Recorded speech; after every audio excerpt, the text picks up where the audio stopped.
Babangon sa makabayang serbisyo publiko. Ugnayan ng Radyo Pilipinas World Service sa iba't ibang embahada ng Pilipinas upang maghatid ng impormasyon at kaalaman sa mga kalagayan ng ating mga kapwa Pinoy na naninirahan at nagtatrabaho sa iba't ibang panig ng mundo. Babangon sa makabayang serbisyo publiko. Para sa isang makabayang serbisyo publiko para sa overseas Filipino workers. Babangon sa makabayang serbisyo publiko. Kasama si Ray Sampang dito sa Radyo Pilipinas World Service. Magandang araw po sa ating mga tagapakinig at taga-subaybay ng programang Babangon sa Makabayang Serbisyo Publiko kung saan ating pong iniugnay ang ating mga Philippine Foreign Service Post, mga konsulado at embahada sa ating Filipino diaspora, mapa overseas Filipino workers man o non-resident Filipinos sa iba't ibang bahagi ng mundo. Sa ngalan po ng ating kasamang si Ray Sampang, ako po muna ang inyong makakasama sa programa, Steph Vicente, para sa more or less 30 minutes na diskusyon, kinukumusta natin dito sa programa, hindi lamang ang ating mga Filipino Foreign Service Post, kundi maging syempre ang ating mga Filipino communities upang malaman din natin kung ano ang kanilang kalagayan sa kanilang host country. Sa puntong ito ay kasalukuyan po tayong napapanood at napapakinggan via Facebook live streaming sa ating official Facebook page na Radyo Pilipinas World Service. Pagkatapos lamang po, ilang sandali matapos ang ating programa, meron tayong mga replays at re-uploads sa ating official Facebook o official YouTube account YouTube channel na Radyo Pilipinas World Service pa rin po yan. Syempre, hindi lamang po sa social media platforms umeere ang ating mga programa dito sa ating himpilan dahil meron po tayong tinatawag na Evox PBS Receiver App. So, paano po ito ma-access? Unang-una ay i-download lamang po o i-install ang Evox PBS Receiver App sa pamamagitan po ng Google Play Store para po sa mga gumagamit ng Android phones at sa Apple App Store naman para sa mga iPhone users. Syempre, hindi naman po pwedeng nakatenga lamang o nakatabi lang sa inyong smartphone ng Evox PBS Receiver App dahil kung kayo naman po ay on the go pero nakakasagap kayo ng internet, mapa wifi man o data, ay pwede nyo pong mapakinggan live na live ang ating mga programa dito sa Radyo Pilipinas World Service. Pakihanap nyo na lamang po ang logo ng ating himpilan. Nasa likuran na po ng ating nasa likuran ko lamang po nasa background ko po ang logo ng Radyo Pilipinas World Service. At syempre, ito ay hindi natin na pwedeng kalimutan dahil ito ang itong platform na ito ang patuloy na nagpapalawak sa ating reach sa iba't ibang bansa. Minsan na nakakakita ako ng mga reception reports, nakakarating tayo sa China, sa Japan, sa Ukraine, sa iba't ibang bahagi ng Europa, may nakita pa ako South Africa, ay nakakarating po tayo sa pamagitan ng tinatawag po na shortwave radio. Ayan. So, kailan ba umeere ang Babangon sa Makabayang Serbisyo Publiko? Umeere po ito. Meron pong replays sa ating shortwave radio linggo ng madaling araw within 1:30 a.m. to 4:30 a.m. Philippine Standard Time po yan. Sa mga sumusunod, the shortwave frequencies 9.920 MHz, 12.120 MHz at 15.190 megahertz. Hindi ko na po patatagalin pa ang ating introduction dahil ang ating pag-uusapan po, alam naman natin na nagtapos na ang tigil putukan sa pagitan ng Estados Unidos at ng bansang Iran. Kaya ngayon ay masasabi na nagbalik na ulit ang tensyon sa gitnang silangan at apektado sa giriang ito, sa sigalot na ito, ang iba't iba pong bansa na kasama sa Gulf region at of course the overall po ng ng Middle East. Unahin lamang po natin, no, sa unang bahagi ng ating programa ay meron po tayong dalawang makakasama mula sa ating Filipino community sa Bahrain. Kasama na po natin sa linya ng komunikasyon via Zoom sina Ma'am Antoinette Avila, ang presidente po ng Good Cause Bahrain, at si Ma'am Cristina Fulgencio, ang CEO naman po ng Brand Me, at isa po sa mga founders po, no, ng isang business group ng mga Pilipinong negosyante sa naturang bansa. Unahin na po muna natin batiin dito sa programa. Nagbabalik po siya dito sa BMSP, walang iba kundi si Ma'am Antoinette Avila. Ma'am Antoinette, welcome back po ulit sa Babangon sa Makabayang Serbisyo Publiko. Si Steph Vicente po ito ng Radyo Pilipinas World Service. Unang-una po, maraming salamat po sa pag-iimbita sa amin at sa lahat po ng nakikinig at nakakapanood ng Radyo Pilipinas. Palagi po kayong mag-stay tuned po sa kanila at talagang makikita ninyo ang mga live na sa ating buong bansa at buong mga kapwa nating Pilipino. Maraming salamat po, Mrs. Stephanie. Maraming salamat din po at syempre pabatiin din natin, no, first time naman niya dito sa programang Babangon sa Makabayang Serbisyo Publiko, si Ma'am Cristina Fulgencio. Ma'am Cristina, welcome po sa aming munting programa. Si Steph Vicente po ulit ito ng Radyo Pilipinas World Service. Hello po, magandang hapon sa inyong lahat dyan sa Pilipinas. Magandang umaga naman dito sa Bahrain. At marami pong salamat at naimbitahan niyo po ako dito sa inyong programa. Mabuhay po kayo. Maraming salamat po, Ma'am Cristina. Hindi ko na masyadong patatagalin, no, yung ating mga pa-intro, no, dahil alam po natin na isa ang Bahrain sa mga unang naapektuhan ng magtapos ang ceasefire sa pagitan ng US at ng Iran. Siguro magawi ako ulit kay Ma'am Antoinette, no, dahil alam ko na merong mga pagsabog muli, at dun sa nakaraan kasi natin na interview po sa inyo ay nabanggit yun na located kayo malapit sa isang US military base. Tama po ba yun, Ma'am Antoinette? Opo, ma'am. Malapit po ang bahay ko doon sa Fifth Fleet sa Japan. Bale po, Ma'am Antoinette, kanina off the record po, no, before magsimula ang ating program ay nabanggit niyo nga po, no, na meron pa rin, patuloy pa rin po kayo nakakaranas diyan, no, nasasaksihan niyo po yung mga pag-atake. Maari niyo po ba ibahagi, no, sa ating mga tagapakinig kung ano yung overall na kalagayan ninyo po, no, diyan sa Bahrain? Unang-una po, sa ngayon po, kanina siguro po mag-1 week na rin naman itong pagsabog sa iba't ibang parte ng Bahrain. Pero ang pagkakaano po namin nai-intercept po, at before naman po na magkaroon po ng pagsabog, meron naman pong announcement ang ating government ng Bahrain na hindi naman po talaga pinababayaan ang buong mga tao dito sa pinasasakupan nila. At marami yung pong mga announcement na yan na before at saka after ng pagsabog. Natatanggap po namin sa bawat telepono po namin na palagi pong naka-online at palagi pong naka-record lahat.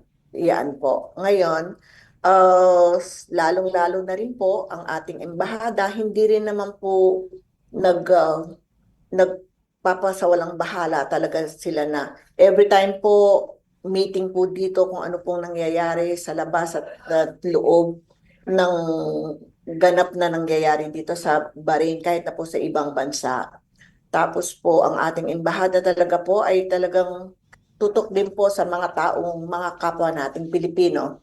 Nandiyan na rin po ang MWO at saka ang OWA na talaga pong kung maaari po yung mga taong humihingi ng tulong dito sa ating mga government official dito at government department, talaga pong tutok na rin na po sila dito. Lalong-lalo na po nitong mga ilang araw, yung 3 araw po na nag-open talaga na talagang puro pagsabog po dito sa amin. konting ingat po talaga sa aming lahat at saka po hindi po talaga nawawalan ng reminders po at saka mga advisory ang ating gobyerno dito sa Bahrain. Magawi naman po ako kay Ma'am Christina kasi kayo po ay CEO ng isang of course ng isang business itong ang Brand Me. So matanong ko lamang po no tulad ng aking na itanong kay Ma'am Antoinette, saan po kayo gawi sa Bahrain at gaano niyo po nararamdaman yung impact po no ng mga attacks from Iran? Ang tirahan ko po actually medyo nasa gitnang area po ako. Kumbaga kung si ate po ay si Miss Annette po ay nasa bandang Jufair, tapos ako po ay nasa gitna papunta na ng Saudi Causeway. Mm. Malapit po ako doon. So, ang pagsabog po kasi ngayon, although hindi namin siya nakikita bawal po kasi mag-post sa mga Mm. social media, no? So, pinagbabawal po yan, mahigpit na pinagbabawal.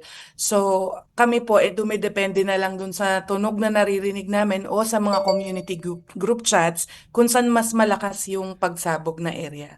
So, ang pagsabog po kasi ngayon nangyayari dun sa bandang area ni Miss Annette, which is yung Jufair area or sa bandang south area. May isa pa kasing base doon na dalawa yun na laging pinupunto ng mga pagsabog. So, pagka nasa south po yung pagsabog, malakas dito sa area ko. Pag nandun sa area naman nung ni Miss Annette, hindi ko masyado naririnig. So generally, yun po. Kasi ang mas tinitira ngayon yung nasa south. So medyo mas malakas ito. Pero hindi naman yung talagang mababahala ka. Parang may tunog lang. Yun po yung sa amin. Tapos, generally naman po, safe naman kaming lahat dito. Medyo mas dumadalas na nga lang yung warning, yung siren warning meron po kasing mga SMS na pinapadala Mm. bago magkaroon ng mga pagsabog, no? So, nawawarningan naman po kami kung ano yung dapat namin gawin, kung umiwas dapat kami sa may bintana, pumunta kami sa area na yung mapader para hindi delikado, ganun. So, kasi ang delikado yung mga debris na bumabagsak. So, doon kami pinag-iingat, hindi yung dahil target, kundi yung mga i-intercept ng mga debris kung Mm. saan siya babagsak. Yun ang hindi kasigurado kung saan pupunta. So, yun po, doon kami lalong mas binawarningan kung ano yung mga dapat naming gawin. Mm. Ayun po. Mabalik lang ako kay Ma'am Antoinette no kasi dun sa mga past interviews po namin with you po ay kumbaga ay may time na puyatan po talaga no dahil bukod sa apektado kayo no dahil malapit po kayo sa isang US military base ay tumutulong pa po kayo sa hindi lamang sa ating mga kababayan kundi kahit sa mga ibang foreign nationals at yung mga nationals mismo sa Bahrain dahil isang maituturing na isang charity organization no ito pong Good Cause Bahrain. So sa ngayon po no kumusta po ang operasyon ng inyong organization amid renewed tensions ngayon sa Middle East? Sa ngayon po, kagaya po ng nabanggit din ni Miss Christina, aware lang po talaga muna kami sa lahat ng pinapadala sa aming advisory. Mm. Then, may mga tawag din po na kailangan po, may chat box po kami ng Mm. mga kapwa nating mga Pilipino at meron naman pong chat box din ang Philippine Embassy kung sakali po nilang magtanong po sila kung anong nangyayari din po dito. At sabi ko nga po sa inyo, palagi hindi naman sila nagpapabaya ng mga advisory dito, lalong-lalo na po ang government ng Bahrain.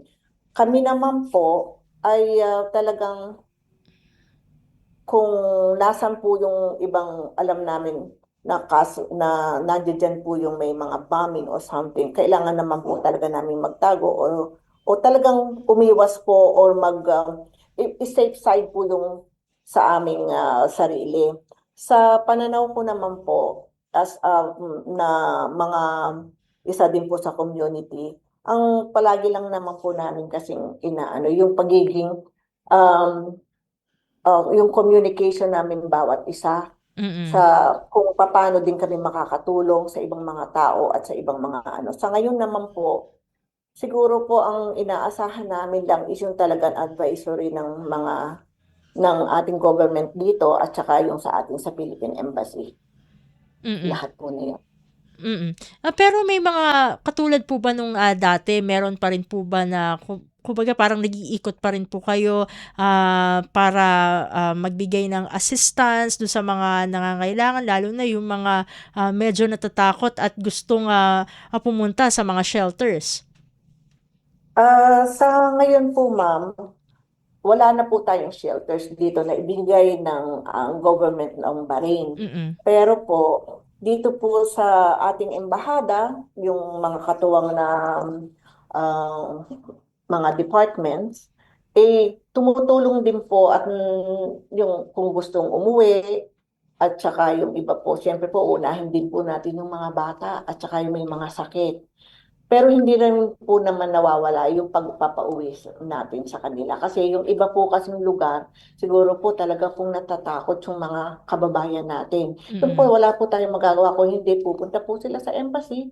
Titingnan po natin kung anong magagawa. Kung gusto nilang umuwi, makakauwi naman po sila sa tulong ng ating embahada, ng MWO at ng OWA.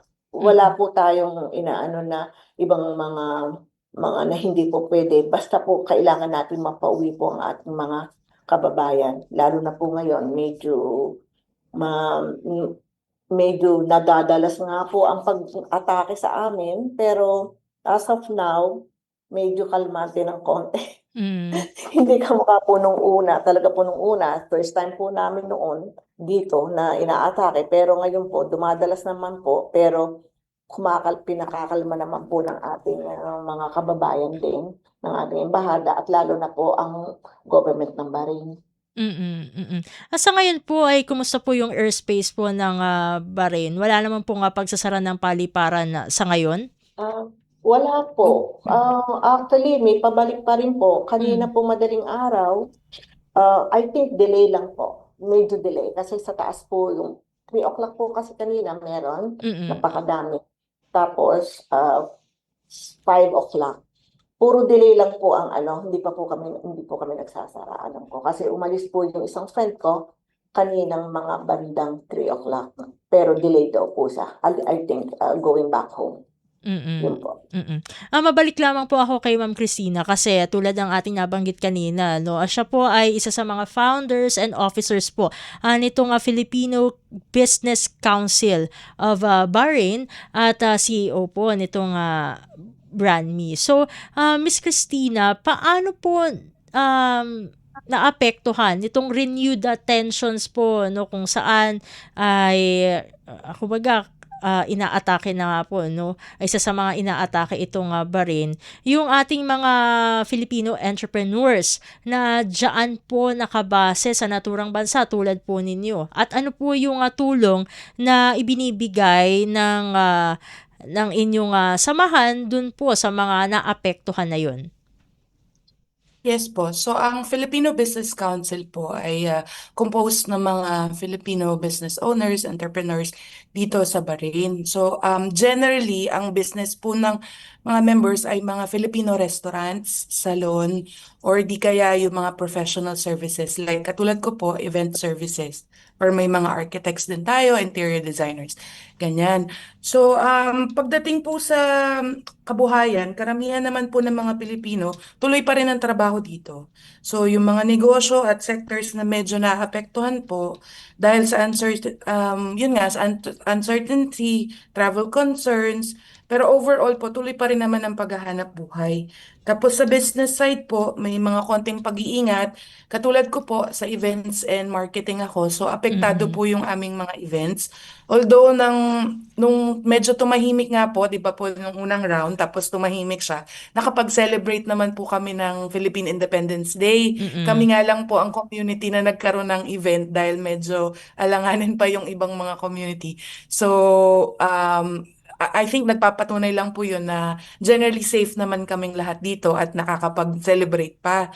Pero ngayon nga po, dahil sa mga balik na concerns na ganyan, na conflict, medyo na-delay, na-postpone yung mga client, nagpapapostpone muna ng mga projects nila hanggang siguro medyo umayos-ayos na naman ulit. Pero tuloy pa rin naman po, apektado yung mga restaurants, of course, medyo nag-aalanganin yung mga taong gumastos, pero Mm. dahil very naman active ang delivery dito, ang mga food delivery, so based sa feedback naman ng mga restaurant owners, gumagana naman, tuloy-tuloy pa rin naman po sila. Yun lang, I think ang apektado talaga is yung sector ko, which is events, yung tourism sector, syempre, yung mga travel agencies, ganyan. So I think po yun po yung mga generally na apektado sa mga ganitong uncertainties talaga dito sa Bahrain.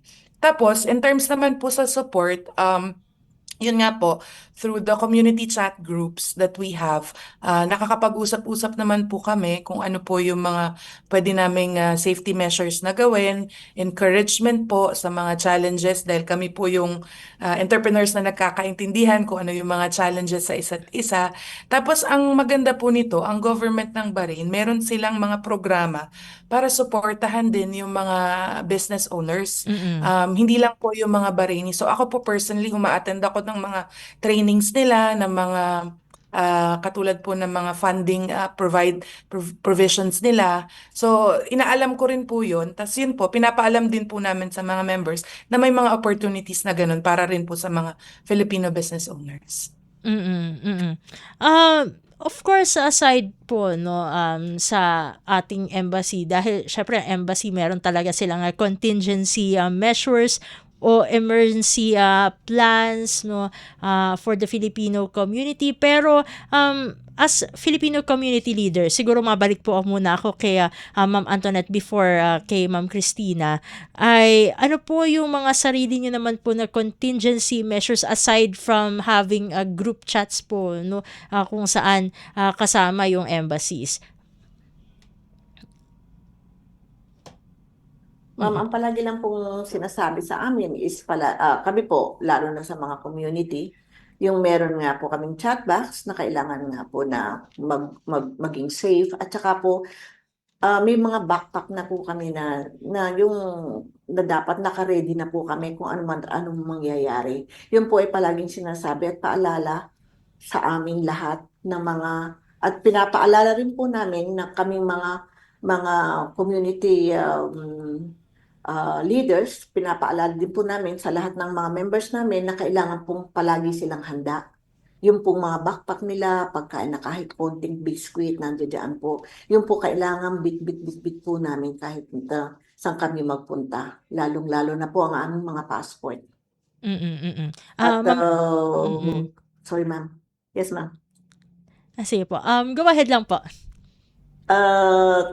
Anytime naman po, meron naman po tayong mga ibang mga kaibigan dito sa government.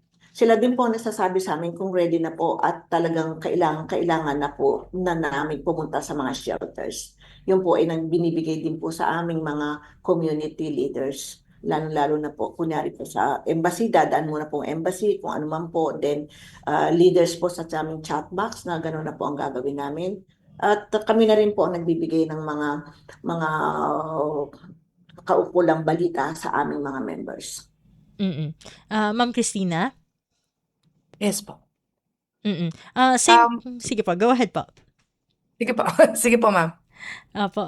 Same question lang din po, no? Ano po mga contingency measures na spearheaded naman po ng inyong samahan, no? Particularly kasi sa inyo po ang tutok niyo po talaga ay yung mga negosyante nating mga kababayan diyan sa Bahrain. In terms of yung mga safety measures po, katulad din po ng sinabi ni Miss Annette na yun nga po na pagpatuloy naming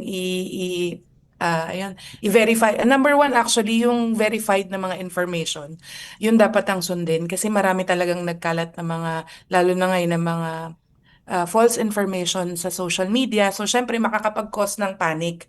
Katulad ko, may pamilya po kasi ako dito. Nandito ang anak ko, nandito ang asawa ko. So, lagi naming, lalo na sa bata, lagi namin pinapaalala kung ano yung verified na information sa hindi. Kasi wala naman siyang community group chat na nakikita. So, para hindi nag-aalala, kasi medyo bata pa nga, kailangan mas i-feed mo sa kanya kung ano yung talagang totoong information at saka kung ano yung mga safety concerns na dapat na gawin. Katulad nga nung sinabi ni Miss Annette, yung go bag, saan po pwesto pag may naririnig na, pag may warning, saan lalayo, yung mga ganong issue po. Sa business, sa mga entrepreneurs naman po, totoo na apektado talaga yung daily life namin. Katulad nung kahapon, pupunta ako sa meeting pero kailangan i-evacuate yung buong building. So Mm-mm. yung mga ganong kasi may mga sirens warning. So nai-interrupt siya pero generally safe naman po. At yun nga, ang government ng Bahrain, paulit-ulit din naman silang nagbibigay ng safety measures and kung ano yung mga gagawin namin. So I think individually and as a group, yun din po yung fina-follow namin. Siguro ito na lamang po 'no, ang last question ko 'no, sa inyo pong, dalawa.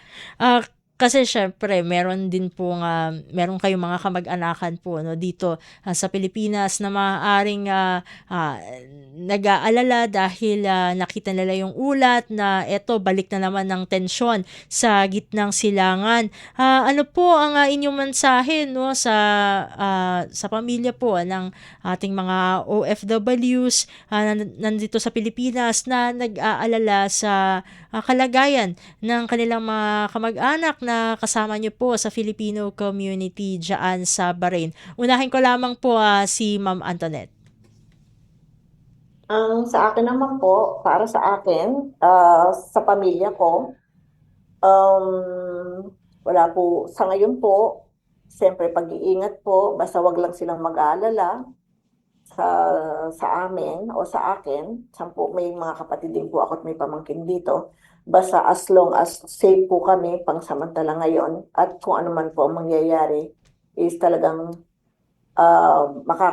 makakapagtawag po kami kasi ang communication naman po sa ngayon ay open at saka sa tingin ko naman po hindi naman po kami pababayaan po ng Diyos at ang pangalawa din po is yung sa ating sa gobyerno at ito pong gobyerno dito sa Bahrain. Huwag pong masyadong mag-alala at uuwi din po kami sa kung ano man po ang mangyayari dito. Sa ngayon, para sa akin is talagang safe pa po ako. Kailangan din po para sa pamilya kung maging safe ako pag umuwi. Yun po. Ma'am Christina? Yes po. Siguro po unang-una gusto namin iparating sa lahat ng mga pamilya namin sa Pilipinas, lalo-lalo na yung pamilya ko sa Iloilo, na okay po kami dito sa Bahrain. Siyempre may concern po tayo at may kaba dahil sa nangyayari sa region, pero importante rin po na hindi tayo magpadala sa mga hindi verified na impormasyon. Siyempre we continue to pray for peace and stability dito po sa Middle East. Sa mga kabayan ko naman po dito, salamat po at continue po ang ating pagkakaisa. Patuloy po tayong magdasal para sa kapayapaan at kumuha lang ng impormasyon mula sa official at verified sources. Importante po na wag po tayong mag-post. Yan po yung mga nakikita po natin kasi po hinuhuli po talaga. So sa Filipino community po dito sa Bahrain, manatili po tayong matatag, nagkakaisa at patuloy na umaasa sa ating pong kapayapaan dito sa Bahrain. Marami pong salamat sa inyo. And with that po, maraming salamat po Ma'am Antoinette and Ma'am Christina sa pagsama niyo po no, dito sa programang Babangon sa Makabayang Serbisyo Publiko. Hopefully the next time na nandito po kayo sa programa ay under a different circumstance na mas okay po ang kalagayan hindi lamang diyan sa Bahrain kundi lahat no ng mga bansang apektado ng Middle East tensions. Maraming salamat po sa ulitin po. God bless po at mabuhay kayo. At syempre, stay safe po sa inyong dalawa. Salamat Maraming po. salamat po.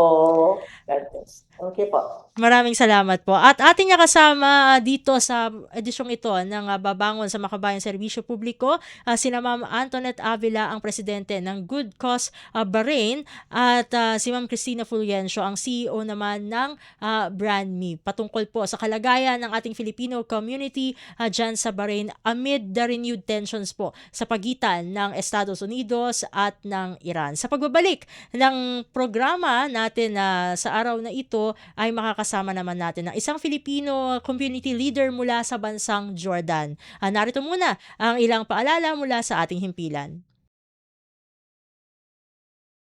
Alam mo kung ano mas nakakatakot sa baha? di yung binaha ka na nga, nagkasakit ka pa. Kaya tandaan ang 3 tips na ito para iwas sakit kapag may pagbaha. Una, make sure na malinis ang tubig na iinumin. Pakuluan muna kung ito'y galing sa gripo dahil pwedeng meron itong contaminants mula sa baha. Pangalawa, lutuing mabuti ang mga gulay, karne, isda at iba pang pagkain. Iwasan muna ang pagkain ng mga hilaw katulad ng prutas at gulay na hinuhugasan lamang sa gripo. At pangatlo, huwag lumangoy sa baha. Pwedeng makapulot dito ng kung ano-anong sakit katulad ng leptospirosis at diarrhea. O yan ha, huwag mo kalimutan yan. Stay safe mga kababayan. Dahil #panatag ang may alam. Maging panatag Pilipinas.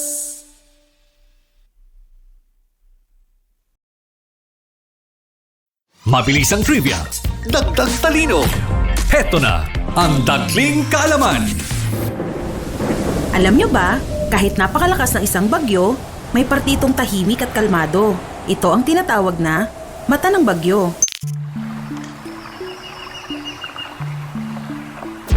Pero, huwag magpaloko. Pagkatapos ng mata, susunod ang eyewall, kung saan nararanasan ang pinakamalakas na hangin at ulan na kayang magdulot ng matinding pinsala. Kaya tandaan, kapag biglang tumahimik sa gitna ng bagyo, hindi pa tapos ang panganib. Kaunting kaalaman na malaking dagdag talino. Abangan muli ang susunod na Dagling Kaalaman. Garantisadong solusyon at aksyon ang handog sa iyo ng Bagong Pilipinas Presidential Action Center. Sundin lang ang mga sumusunod para makakuha ng appointment. Para sa wala pang eGov.ph app account, panoorin ang video para malaman kung paano gumawa ng account. Kung meron ng account sa eGov.ph app, mag-login dito. Saka hanapin ang online registration tab para sa Bagong Pilipinas Presidential Action Center. Pindutin ito para makita ang available na government services. Piliin ang serbisyo na iyong kailangan mula sa listahan. I-upload ang requirements ng serbisyong kailangan mo. Pumili ng petsa at oras kung kailan nais pumunta sa Bagong Pilipinas Presidential Action Center.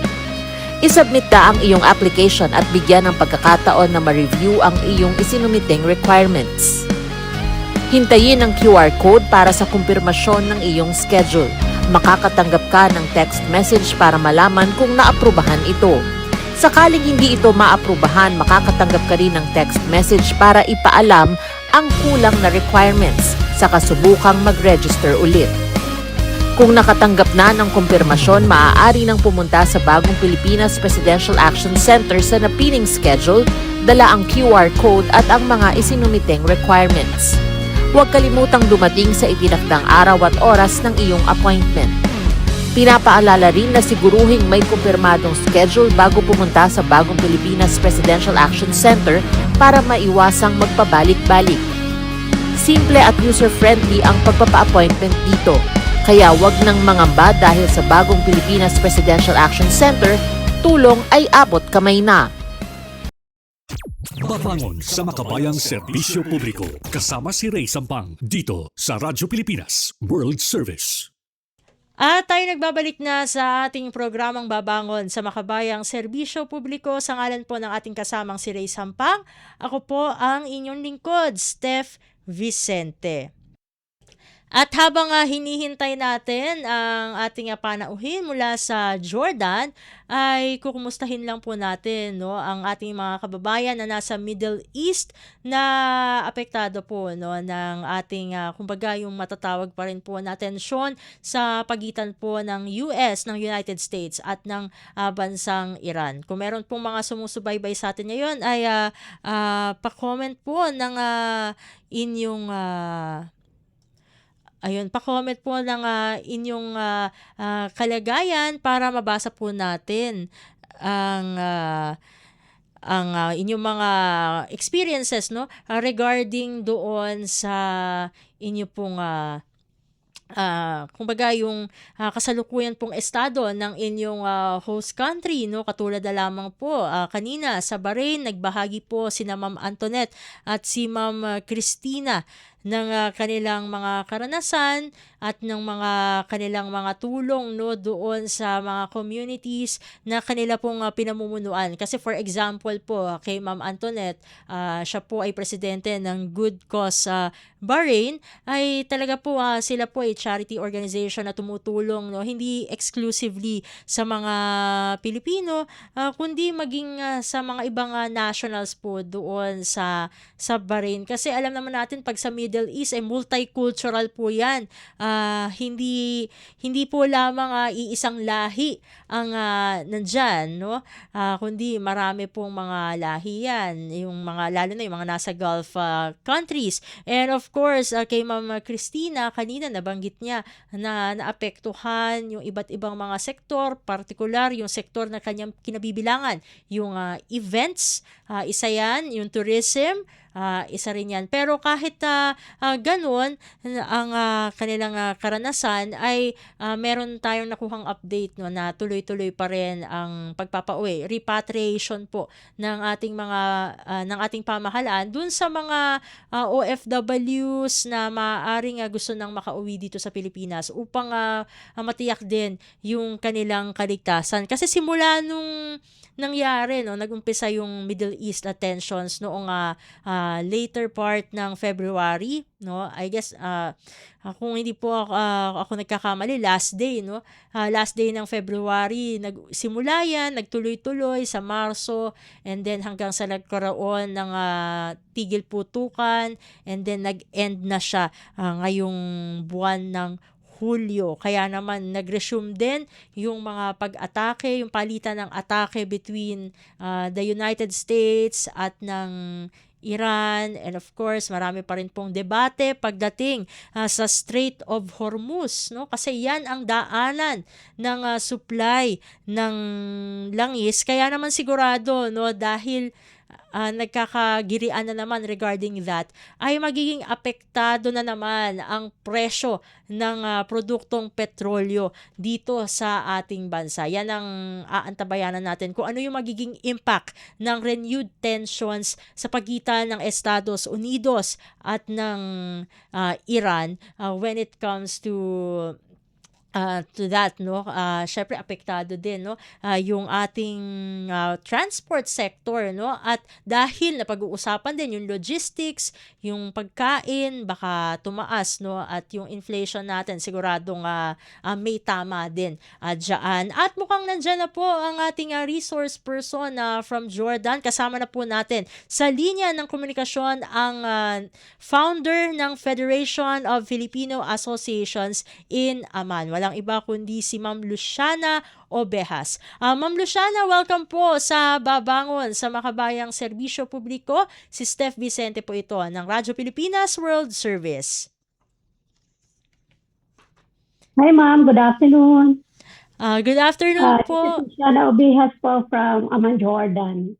Maraming salamat po. Nandito po ako sa programang Babangon Tayo. Maraming salamat po, Ma'am Luciana, for joining us dito sa programang Babangon sa Makabayang Serbisyo Publiko. Ngayon, no, sa gitna ng mga ng bumabalik na tensyon, no, between the United States po and Iran, isa sa mga napabalitaang naapektuhan ang Jordan. Kaya unang-unang tanong po namin sa inyo, Ma'am Luciana, kumusta na po ang lagay ng ating Filipino community sa Jordan? Meron po bang masasabing naapektuhan nung nagdaang pag-atake po ng Iran? So yun po ang kalagayan ng Filipino community dito sa Jordan ay masasabi po namin peaceful po kami dito.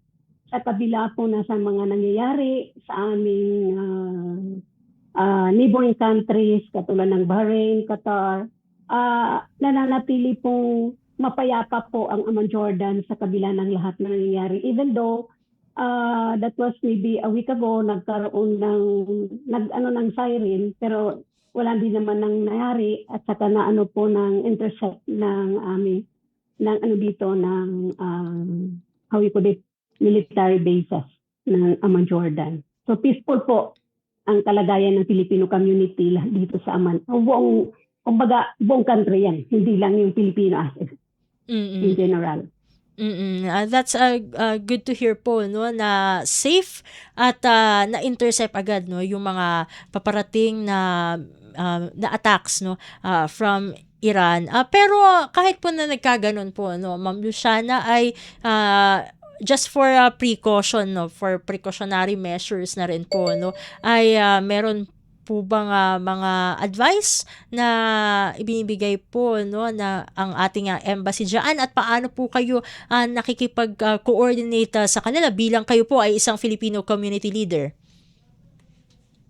Yung mga Filipino community dito sa Jordan, meron kami kasing group chat ng Embahada ng Pilipinas at saka yung Migrant Workers Office. So right then and then, binibigyan kami kaagad ng information, linalagay yun sa aming group chat para ma-alarma lahat ang mga leaders. Then at the same time, pag nakakuha kami ng information mula doon sa group chat ng Filipino community leaders, yun ay pinuforward naman namin sa aming respective group chat para naman sa aming mga leaders. Kasi katulad sa aking bilang umbrella organization, meron akong 7 hanggang 8 leaders na under ng FIFA kung saan meron kaming sariling group chat ng mga leaders. Dini-inform din namin sila kung ano ang nangyayari at kalagayan ng bansa. Ang embahada din naman ay nagbibigay kaagad ng post sa kanilang Facebook page kung saan maraming mga hindi membro ng organization na at least aware sila sa nangyayari sa sitwasyon ng bansa para hindi masyado kami o ang mga tao dito ay magkaroon ng takot ano na naman ang nangyayari sa bansa ng Amman Jordan. So peaceful po kami sa awa ng Diyos. So bale po, when we say peaceful po ay kumbaga normal yung activities, bukas sa mga businesses, bukas sa mga eskwelahan, patuloy pa rin kumbaga nagpupunta ang mga tao sa mga kumbaga yung mga pang-recreational activities. Just for clarification lang po, Ma'am Luciana. Yes, ma'am. Actually, when I say peaceful, everything is normal, from transportation, from any businesses, even the tourists. Everything was been peaceful sa amin dito. Lahat po, kahit nga nung nagkaroon tayo noon ng medyo mas malaking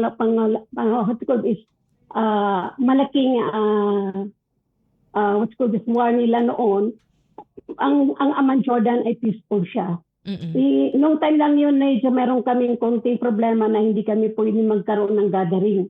But at this time, sa pangalawang nangyari, lahat po ay normal, lahat ng trabaho. Kung sasabihin naman natin yung affected ng time na yun, ay ang mga nagkatrabaho lang naman sa Dead Sea Hotel. Kasi nga, kung natin, yung boundary ko na between ng Jerusalem or Israel at Dead Sea ay parang dagat lang ang pagitan.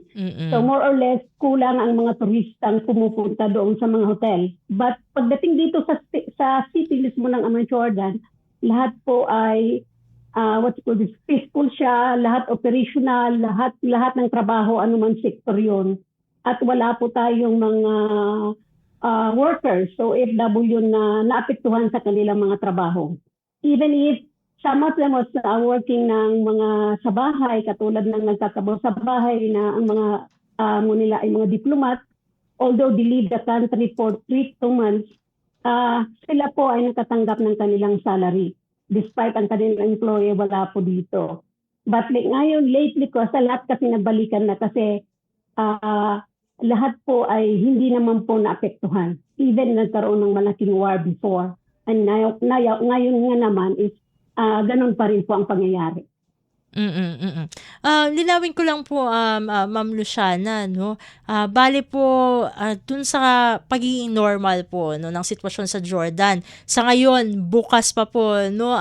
Okay pa naman po yung airspace, nakakalipad papunta, pabalik ng Jordan? Sa awa ng Diyos, ngayon, although last time din, kahit naman sabihin natin nagkaroon ng war between the neighboring country, ang Amman Jordan kasi nagkakaroon pa rin sila ng flight pa ibang nasyon except sa Middle East. Ibig sabihin, from Amman to Dubai before. But this time, lahat po ay normal na yung kanilang mga flight nila. Hindi talaga sa totally naapektuhan ang Royal Jordanian. Royal Jordanian kasi dito sa amin yung aeroplano, kumbaga, yung airlines dito. So, hindi po totally naapektuhan yun. Although may kunting delayed, pero continuous po ang kanilang papalipan ng kanilang aeroplano. So, ang airspace po is safety within Amman, Jordan. Matanong ko lamang po ito, Ma'am Luciana, no? Magmula po nung yung nakaraang atensyon, no, yung late February until now, ay meron po bang mga Pilipino sa Jordan na pinipili po na magpa-repatriate? Although alam naman natin na sitwasyon diyan, nung una pa lang na magkaroon ng tensyon ay hindi naman sa relatively normal, pero may ilang restrictions lang compared to the neighboring countries. So, meron po bang mga kababayan natin na nagde-decide pa rin pong umuwi? Dito lang kasi nakakatuwa sa Filipino community, although we encourage them na kung sino ang gusto nang umuwi. Nagkakaroon kasi dahil nga sa sobrang problema natin sa pamumuhay sa Pilipinas, although it is rest our life, we still decided to stay even if ito na yung nagiging sitwasyon dito. Kasi although sinabi naman ng gobyerno ng Migrant Workers Office na kung sino ang gusto nang umuwi para mapasali sa repatriation, ang iba po ay pinipiling manatili sa Amman, Jordan. Even though now meron kaming tinatawag na amnesty program kung saan anyone na magkaroon sila ng overstay ng even ilang taon, kung magde-decide silang umuwi ng Pilipinas ay malaya silang makakauwi ng Pilipinas na babayaran ng ating gobyerno ang kanilang pamasahe. But despite of it, wala pong kulang ang nagbobolontaryo. Dahil napipili na iisip nga nila, kung uwi naman kami ng Pilipinas, ano ang buhay mayroon kami, ano ang maibibigay namin sa aming mga pamilya. So, kung sasabihin natin sa 100, mga siguro nasa 20 lang, 20 to 10% ang mag-i-interest para umuwi. They still choose to stay in Amman, Jordan despite the situations happening in the region. Yun po yung mga nangyayari dito sa amin. And speaking of yung pagbabalik, no, dito sa Pilipinas, siguro ito na lamang po, no, ang aking itatanong sa inyo bago ko po kayo pakawalan dito sa programa. Ma'am Luciana, ano po ang inyong mensahe, no, dun sa mga pamilya ng OFWs na nandyan sa Jordan, na maaring although relatively safe, normal, peaceful, ay meron pa rin po pag-aalala, no, pag-aalala dun sa kalagayan po nila, no, sa kalagayan ng mga mahal nila sa buhay na nandyan sa Jordan. Go ahead po, Ma'am Luciana. Sa mga pamilya po na mga OFW na nandito sa Jordan, although masasabi natin peaceful kami dito, kailangan pa rin namin ng kunting dasal, kunting suporta sa inyo na hindi naman kami masyado. Dito kasi sa Jordan kami peaceful, given it, na peaceful kami. Pero kailangan natin, ng mga pamilya natin sa Pilipinas, ay kailangan namin ng isang dasal na yun lang ang maitutulong nila sa amin at hindi sila masyadong mabahala sa amin dito kasi ang aming kalagayan sa awa ng Diyos ay okay. Pero dapat ang mga pamilya sa Pilipinas, hindi naman lang totaling asahan ang aming income dito. Kailangan din nila sa sarili o sa kanilang pamilya doon sa Pilipinas na gumawa ng paraan para makatulong. Kasi sa sitwasyon ngayon, anytime of the day, pwede kami umuwi. Kasi nga, kumbaga as workers like me, I am prepared myself to go home safety than manatiling makipagsapalaran sa war na ito. So, ibig sabihin, kailangan ng bawat pamilya ng mga OFW saan man dako ng mundo ay magkaroon po ng kooperasyon o pagkakaisa na magtulungan sa bawat isa. And with that po, maraming salamat po Ma'am Luciana for giving us your time dito sa programang Babangon sa Makabayang Serbisyo Publiko. Sa ulitin po, hopefully sa susunod po na nandito kayo sa programa ay for a different circumstance, no. Mas okay ang sitwasyon sa buong rehiyon at syempre we pray for your safety, although sabi nyo nga po ay peaceful pero at nai-intercept naman po yung attacks. We hope and pray for the safety ng lahat ng mga kababayan po natin dyan sa Jordan. God bless din po at mabuhay po kayo. Maraming salamat din at mabuhay po ang bagong Pilipinas. Maraming salamat po, Ma'am Luciana. Ating nakasama ang founder ng Federation of Filipino Associations in Amman. Walang iba kundi si Ma'am Luciana Ovejas. At dito na po nagtatapos ang isa na namang edisyon ng Babangon sa Makabayang Serbisyo Publiko. Syempre magpapasalamat tayo sa ating mga nakasama sa studio sa Master Control. Nandyan sina Sir Milo Jonella at Ma'am Susan Aison. Sa Warcast, nandyan si John Paul Lumuntad. Sa audio live streaming, nandyan naman si Hero Lucero. At syempre nandyan din, no, kasama din natin sa studio ang ating executive producer para sa araw na ito na si Drizzle Nanyong. Sa ngalan ng ating kasamang si Ray Sampang, ako pong muli ang inyong lingkod, Steph Vicente. Isang mapagpalang araw po sa ating lahat. Babangon sa Makabayang Serbisyo Publiko. Ugnayan ng Radyo Pilipinas World Service sa iba't ibang embahada ng Pilipinas upang maghatid ng impormasyon at kaalaman sa mga kalagayan ng ating mga kapwa Pinoy na naninirahan at nagtatrabaho sa iba't ibang panig ng mundo. Babangon sa Makabayang Serbisyo Publiko para sa isang makabayang serbisyo publiko para sa overseas Filipino workers. Babangon sa Makabayang Serbisyo Publiko kasama si Ray Sampang dito sa Radyo Pilipinas World Service.